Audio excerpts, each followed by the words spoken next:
আসসালামু আলাইকুম। আমরা কিছুদিন আগে একটা 13 রাখছিলাম।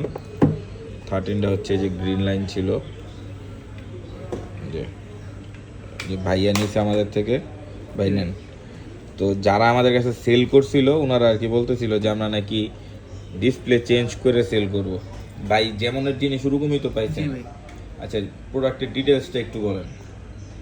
ডিটেলস ভাই, ব্যাটারি হেলথ ব্যাটারি হেলথ ভাই 100% আর ডিসপ্লে অরিজিনাল আর 7 মাসের ওয়ারেন্টি আছে, মানে অফিসিয়াল। অফিসিয়াল 7 মাসের ওয়ারেন্টি আছে। তো যেই ভাই ইউজ করতো ওই ভাই আর কি, ওই ভাই ইউজের কারণে আর কি একটা গ্রিন লাইন ফালাই দিছে। তো যাই হোক, আপনি কিনা তো খুশি নাকি? জি ভাই, আলহামদুলিল্লাহ। তো ভাই সবাই ভাইয়ের জন্য দোয়া করবেন, কারণ ভাই কিন্তু সামনে অ্যাডমিশন দিবে। তো অ্যাডমিশন ভালো হইলে আশা করি আপনি আপডেটও করতে পারবেন, বাসায় সবাই খুশি থাকবে। তো ভাইয়ার আব্বুর সাথে কথা হয়েছে, উনিও ভালো মানুষ। তো ভাই তো আর জিনিস যদি ভালো পান সাজেস্ট করবেন জি আমাদেরকে, ভাই, অবশ্যই। ইনশাল্লাহ। ভাইয়ের জন্য সবাই দোয়া করবেন, আর ভাই যদি ভালো পায় ভাইও সাজেস্ট করবে। তো আজকে এই পর্যন্তই। আসসালামু আলাইকুম।